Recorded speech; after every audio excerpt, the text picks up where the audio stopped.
Hello and welcome to another episode of the Finrestra podcast. I am Jan Muschot.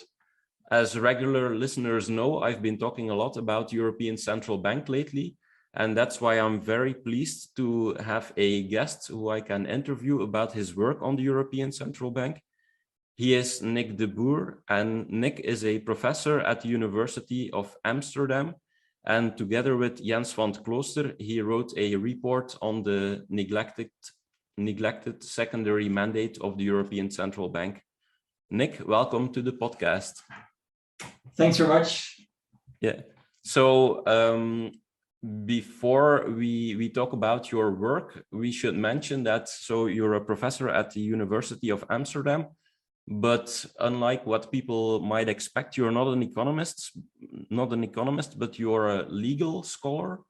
So the obvious question to start is, how did you as a legal scholar become interested in the European Central Bank? Yeah, thanks very much. Pleasure to be here. I mean, maybe I should also clarify, I'm an assistant professor, so not a full professor yet, although maybe in Belgium this distinction is less prominent. I think that we always say professor, so yeah. I just don't want to claim any title that I don't have yet. Yeah. No, so yeah, I'm a lawyer. I studied philosophy and law originally. And the reason why I became interested in these economic issues and the European Central Bank in particular is primarily because I did for a PhD, I looked a lot at the interaction between national constitutional law and EU law, and in particularly the role of constitutional courts in the European Union. And a big part of this is the role of the German Constitutional Court in the EU. And the German Constitutional Court has a lot of case law about the euro crisis. And in 2014, they also started to give verdicts on the actions of the European Central Bank. So in 2014, there was first a case on the OMT policy, outright monetary transactions, that went up to the European Court of Justice in 2015, and ultimately came back to the German Constitutional Court in 2016. And then last year, 5th of May 2020, we had, of course, a very controversial, or it's already 2 years ago, I should say, the very controversial case by the German Constitutional Court about the public sector purchase program, PSPP. Yeah. And these were kind of, so for my PhD, which was a lot about the German Constitutional Court, these were issues I studied, and they made me more interested in these sort of economic issues and also sort of the legal architecture of the financial system. And when the PSPP judgments came out on the 5th of May 2020, Jens van Klooster and we started writing about this issue. And particularly, we asked, did the German Constitutional Court have a point with striking down or sort of declaring this PSPP program as ultra-virus outside the competence of the ECB? And they did so primarily for democratic reasons. And we asked, do they have a democratic good point about that? And we also asked, is judicial review, so review by judges, a way to address the democratic shortcomings of the European Central Bank? So that's how I came at it. It was a bit of a side route, I guess. Yeah. So you started focusing on Germany, but then they brought these cases before the German Constitutional Court. And that's quite interesting, actually, because for the record, I am not a legal person at all. Mm-hmm. So what was the reason that people went to the German Constitutional Court? Because we think about the ECB as something as like a EU institution and not a German institution. So why did the plaintiffs based or go not to a European court but to the German court? That's a very interesting question. So there's several answers, I guess, to it. One is a more general answer, that a lot of cases that go up to the European Court of Justice come from national courts. So that this is the way the European legal system works. People bring cases to national courts, and then when there's a European dimension to it, they can refer to the European Court of Justice. And it's actually quite difficult for us as individuals to bring a case directly for the European Court of Justice. Yeah. You can still ask, of course, why did the German constitutional courts say this about the European Central Bank? And I guess the answer is somewhat complicated. It goes back to the Maastricht Treaty of 1992, which was reviewed by the German Constitutional Court in 1993. And basically, what the German courts does, they review the constitutionality there of the Maastricht Treaty. So they ask, is the ratification by Germany of the Maastricht Treaty, is that compatible with the German constitution? And when they gave their answer, they gave a sort of specific German answer, which has been the basis for case law after that. They essentially said, if the German parliament gives over power to the European Union, basically that means that the German parliament will have less power. And the German court said that will also effectively mean that your right to vote as an individual German citizen somehow loses a bit of its power, right? So and they said, so the right to vote in Germany, constitutional right to vote is not merely a formal right that you can choose a parliament. It actually means that you choose for a parliament that has something to say. So that was the basic, and from that they derived then sort of two limits to European integration. The first one they said is, well, the German parliament should not give away too many of its competences, because then we basically have a hollowing out of the right to vote and democracy in Germany, and we will test whether this is the case. So if a new treaty would give away lots and lots of powers to the European Union, that could be incompatible with the German constitution. Mm-hmm. And the other thinking they had is that they said, well, in the current state, the European Union is in itself not democratic enough.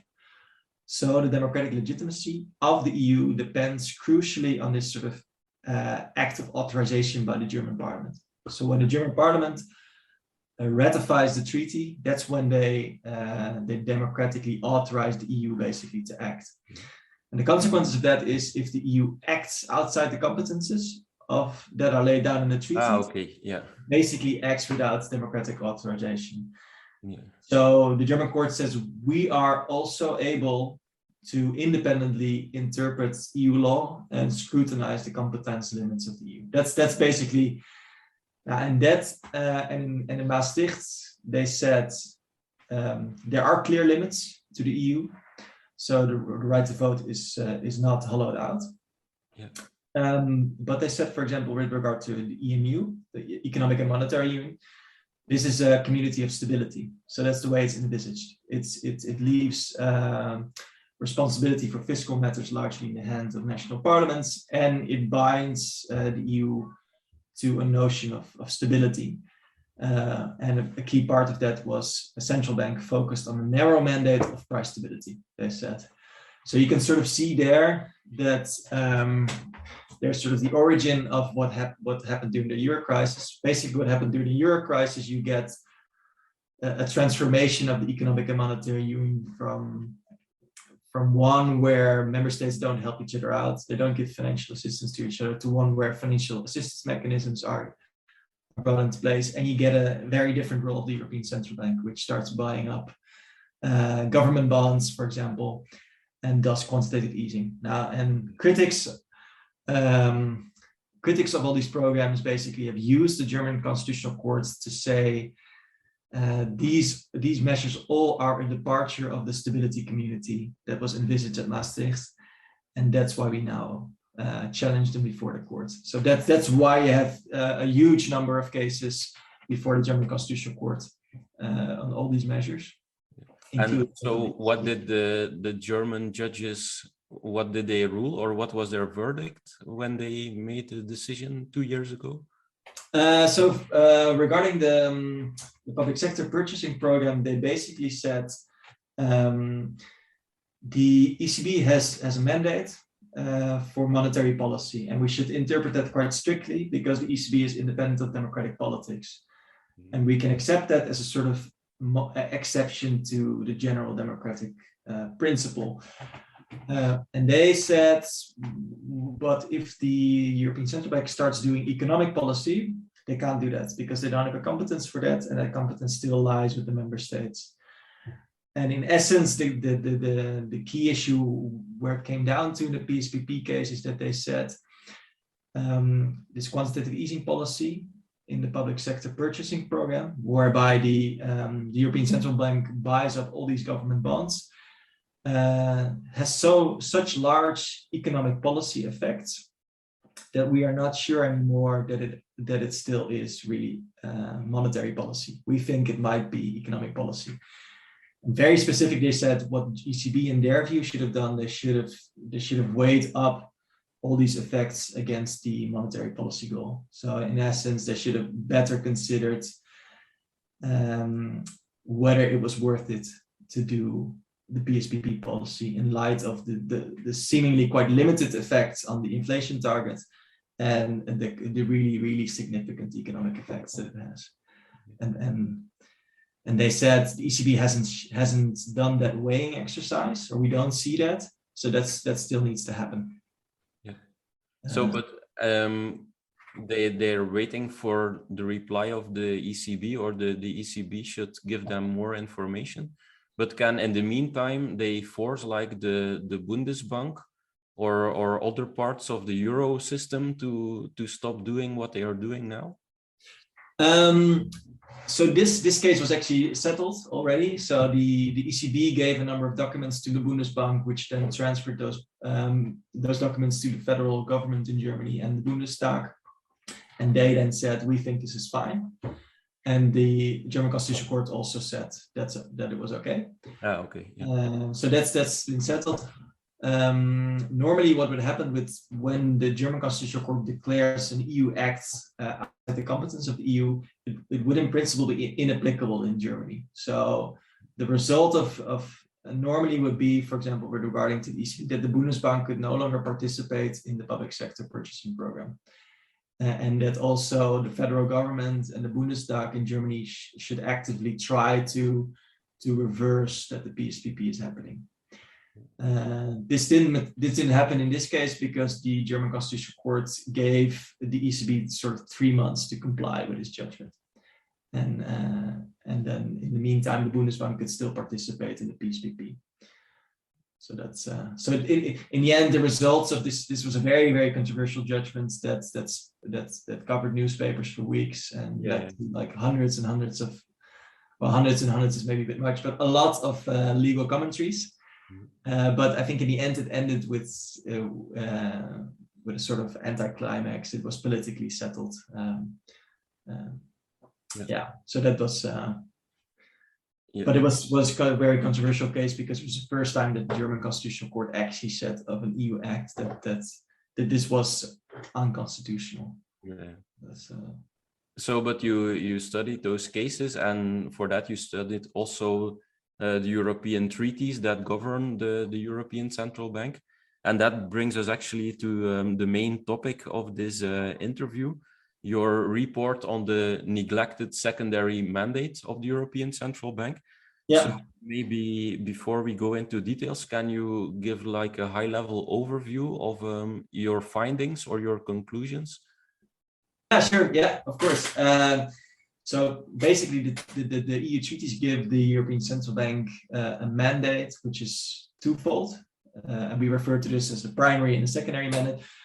The primary mandate is that it needs to maintain price stability as a sort of overriding objective. That's also the primary objectives.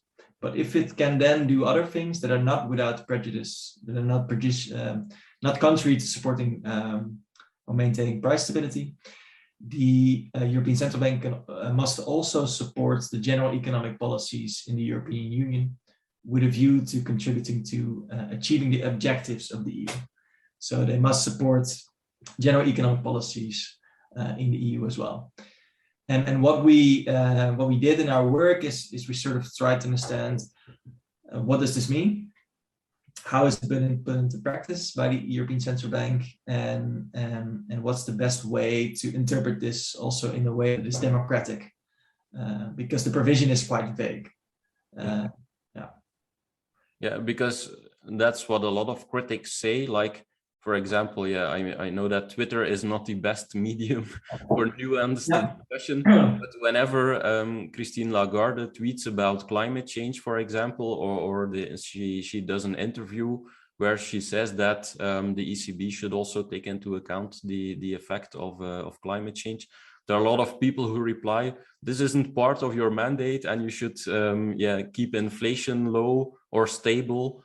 But there are actually parts of the treaties that explicitly mention the fact that as a secondary mandate, the ECB has to do a lot of other things, or it can do a lot of other goals of the European Union. Yeah, exactly. So there's a lot of debate, I think, now about whether the European Central Bank should take on goals beyond merely price stability. And climate, of course, is a major one. And indeed, someone like Christine Lagarde, but also Frank Elderson, board member of the ECB, they invoke the secondary mandate, saying that there's a duty to do things beyond price stability. And I think that's correct. So from a legal point of view, the mandate is not very even so specific. So even if you look at the price stability mandate, it's not quite so clear what price stability means. Like the ECB, it's left up to the ECB itself to define that. It's been defined in very different ways, you could say, over the past 10 years. So we thought that it was just setting interest rates in money markets to achieve an inflation target. But since the Euro crisis, the European Central Bank has done a lot more, such as buying government bonds, doing quantitative easing. And this is also all fitted under price stability, and it doesn't really tell us the full story, I think, of what's going on. So if you look at the secondary mandate from a legal perspective, we say it has three features. So it's on the one hand, it's legally binding, because the treaty language is quite clear on this. It says that the ECB shall support the general economic policy in the EU. So that points to a legal obligation, and it's also not very much contested that there is a legal obligation. The ECB can, but it shall. So shall implies that it has to. Yeah. If I understand correctly, yeah. But then it's quite vague what this obligation consists of, because the secondary mandate says you need to support general economic policies in the EU, and it refers to the objectives of Article 3 of the Treaty on European Union, and these contain the objectives of the EU. But these are very, very broad. So they include balance. If you're saying the Treaty on European Union, is that the so-called Maastricht Treaty, or is that another one? So it's the basic founding treaties of the EU. So they're basically two treaties. You have the Treaty on European Union, which contains the more general principles and objectives of the EU, and then you have the Treaty on the Functioning of the EU, which is a more elaborate treaty containing more details about specific policy areas. So the mandate, for example, of the ECB is contained in the Treaty on the Functioning of the EU. There you find detailed provisions, but the objectives to the EU as a whole, they are contained in the Treaty on European Union. So Article 3. And this is the treaties have been revised multiple times. So the latest revision, big revision, was in Lisbon. So this is often referred to as the Lisbon Treaty. It's in the end, it's a modification of the treaty adopted at Maastricht in 1992. So in these objectives of the EU, they're really broad. I think that's so they include balanced economic growth. They say a highly competitive social market economy, full employment, social progress, and also a high level of protection and improvement of the quality of the environment. So if you want support for enhanced action by the European Central Bank regarding the climate, that is a goal of the EU. Protection of the environment is an explicit goal, but there are many more, and the treaty doesn't rank these objectives. So it's just a list of all kinds of different goals. if I remember correctly, it even talks about the equality between women and men. Yes, I believe that's correct. So, yeah. so it's very broad and very, yeah. And as you say, so there's no ranking within the treaty. It's just a collection of all these nice goals. Yeah. So I can already imagine that this is a clear problem then, like how should the ECB prioritize or choose between all these different secondary objectives? Yeah, exactly. So that's not clear, and I think that yeah, if the ECB makes a ranking itself, it will easily be perceived as political. And at the same time, it's difficult also maybe to imagine any kind of policy going. I mean, most monetary policies will probably contribute to some of these goals.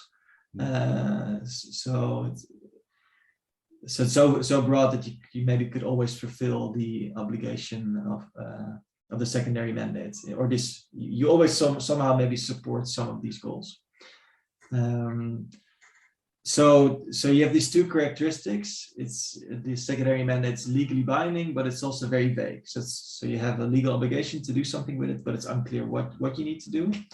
And then thirdly, the secondary mandate is also supportive. So the ECB is not supposed to have its own economic policy competence, but it's only supposed to support the policies set by the member states and other institutions of the EU.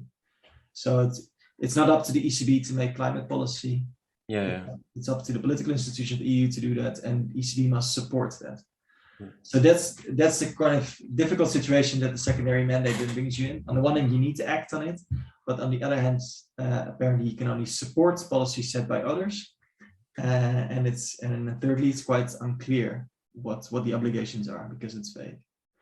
So that's we then try to also understand how the ECB put this into practice in the past, and this was a bit of mystery.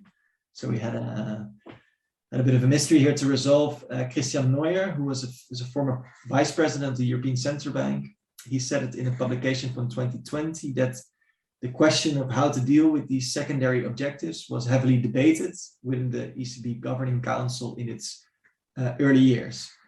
So from 1998 and onwards. Yeah. But there's not really a public document on that. So we did a document request with the ECB asking, do you have some documents on this?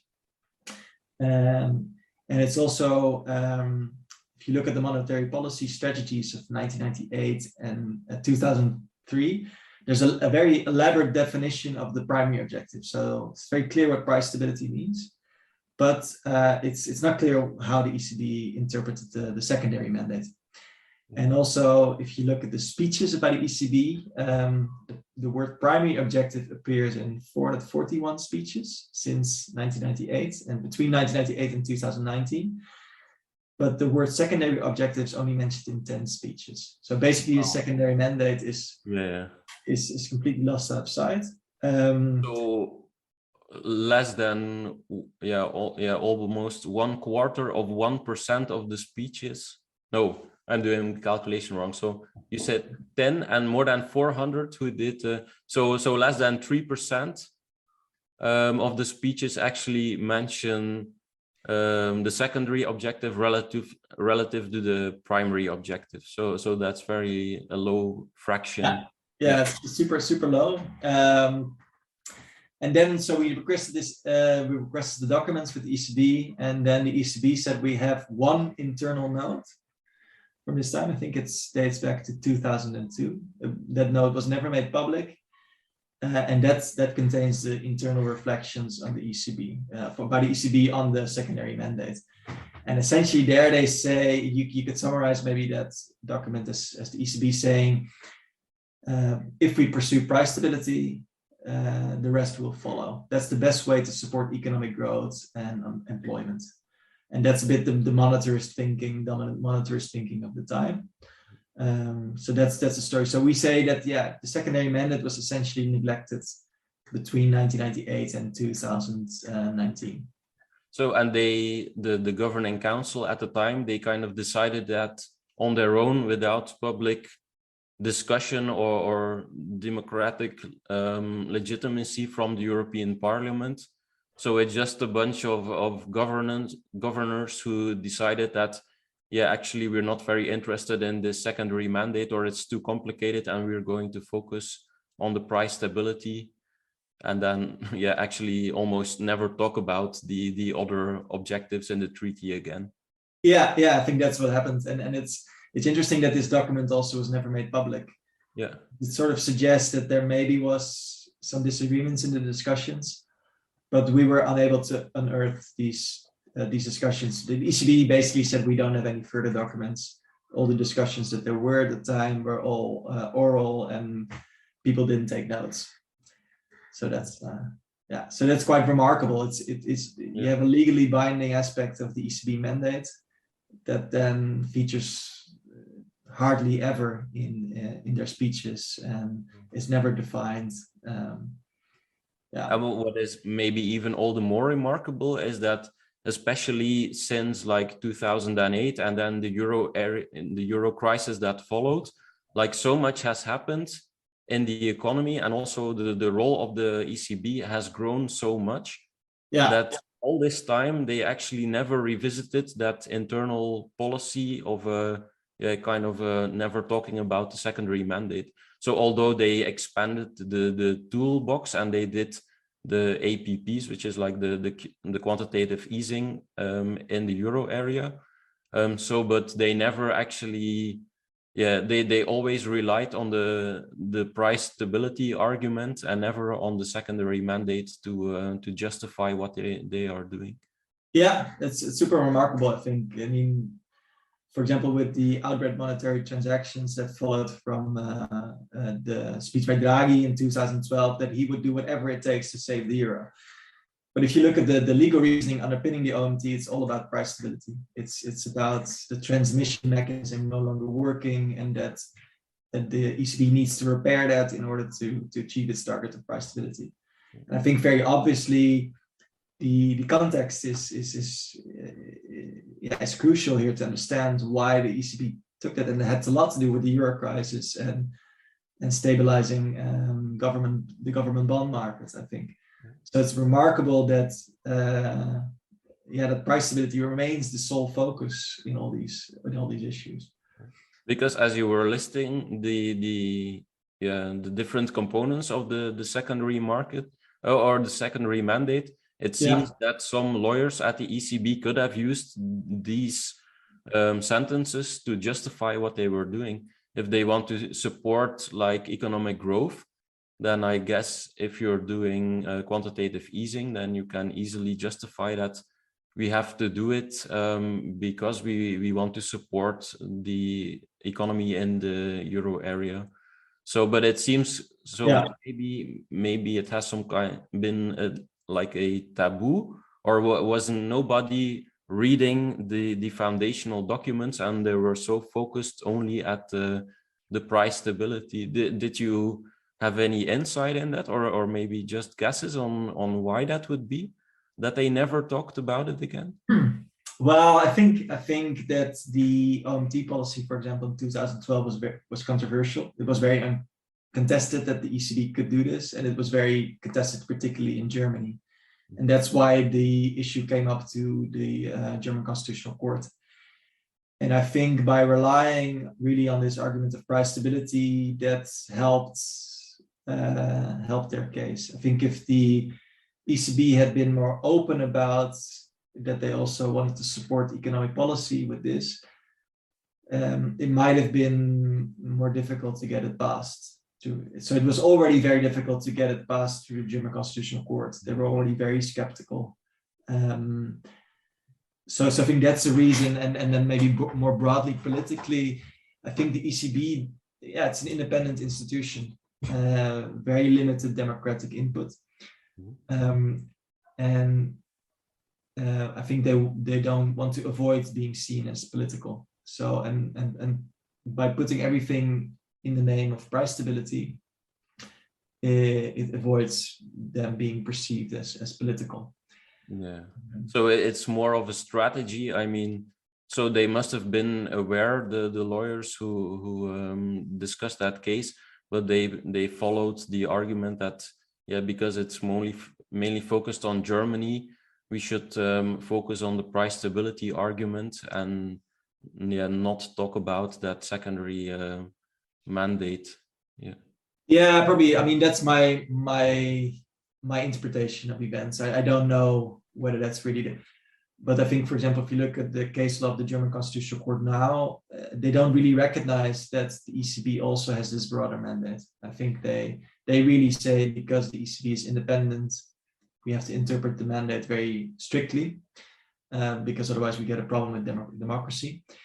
So it really needs to focus narrowly on price stability. So that's the, yeah.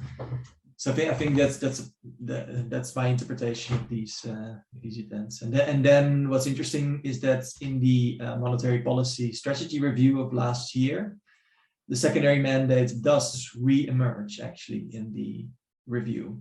So there so you have sort of basically around more than 20 years, almost nothing on the secondary mandates, and then it comes back in the monetary policy strategy review. Yeah. Where, for example, is somehow tied to the ECB taking more bold action to address climate change. So there you see it return. Yeah, and that's also your argument, right? So you looked at the text in detail, and you're also convinced that actually, if you read the treaties closely, that they should take this secondary mandate seriously. And they can no longer afford to neglect the secondary mandate. Yeah, so I think that as I said, the secondary mandate is quite indeterminate about what kind of legal obligations actually flow from it. But I think as a minimum, what the European Central Bank must do is to at least explain how they take into account the sort of broader effects on social secondary objectives of their monetary policies. Yeah. So you can't really say that there's one course of action that they need to do, but I think they need to at least explain how do they take into account the secondary mandate and communicate on that. Yeah. And they haven't done that, I think. So they haven't really fulfilled that obligation. And I think even the recent monetary policy strategy review is very unclear about what role the secondary mandate plays in this review. So that's, but we think actually, given that it's so indeterminate, what the secondary, that there's so many objectives, and also that the ECB only has the competence to support economic policies made by other institutions in the member states. We think that actually the way to tie sort of through that knot is to have high-level political coordination with the political institutions. So it should be up to this political institution to say, articulate, this is our interpretation of the secondary mandate. So for example, they could say, we think climate change is an absolute priority for the EU, and therefore the ECB should integrate that into its monetary policies. Yeah. And then ideally the ECB does that, explains how it has done that, what the alternatives are to the policies it thinks best, and then that could create some sort of dialogue with political institutions on these policies. Yeah. And I think that would be much better than what we have now. Now we have basically ECB still putting almost everything under price stability, not explaining really what the alternatives are to its chosen policies. And political institutions not giving any guidance of what they see is relevant for the secondary mandate. Yeah. And so, because the treaty says something that they have to support the general economic policies of the European Union, but who is then like their partner? I mean, does that mean what the European Commission is doing, or all of the individual member states? Is that like specified what is meant by the European Union? No, it's not. It's deliberately left vague, actually, because that goes back also to the Maastricht Treaty, which of course made monetary policy a competence of the EU and put that in the European system of central banks, or the Euro system, I should say. But it left economic policy a largely national competence, or at least fiscal policy. So the secondary mandate refers to the, if I said correct, the general economic policies in the European Union. Not of the European Union, but in the European Union. Yeah. So it's the member states and EU institutions that both do things on economic policy. What we think, if you really want to put this secondary mandate into practice, you will need an EU institutions to make clear what it means. And we think that a procedure whereby the European Parliament and the Council together would do this would give both the representation of the citizens as a whole, the European citizens as a whole, as well as the representation of the member states, a key role in specifying what the secondary mandate means. And could this be done within the current legal framework, or within the current treaties, or for more like the coordination you're describing? Does it need an extra or like an amendment to the treaties that we have now? No, so we think that this should be possible within the current treaty. So big question is, how does it relate to the independence of the European Central Bank? And Article 130 has quite strong language on this. Article 130 of the Treaty on the Functioning of the European Union. I notice I'm really studying as a lawyer, I guess. It is. But it says basically that political institutions can't give instructions to the ECB how it conducts its task. Yeah. So it can't really be seen as an instruction, but and it's also the European Central Bank must also always be able to give priority to price stability. Yeah. So if they think that supporting general economic policies would conflict with price stability, then the ECB has to give precedence. But we studied quite closely what the independence of the European Central Bank means, and we say it doesn't prohibit that EU institutions simply state what the perspective is on the secondary mandate. And it's also the European Central Bank's legal service has now confirmed, has also said, sort of determining these priorities of the secondary mandate is a task of political institutions of the EU, as well as the member states. So that's also a point that's largely accepted. This was the first part of my interview with Nik de Boer on the secondary mandate of the European Central Bank. I will put a link to the report in the description of this episode of the podcast. You should follow Nik on Twitter. He's at Nik de Boer. That's at NIKDEBOER. And you can also follow me on Twitter. That's at Jan Muschot, at JANMUSSCHOOT. The second part of the interview with Nik will be out on the first episode of March. So that will be on Monday, the 7th of March. Thanks so much for listening to the Finrestra podcast.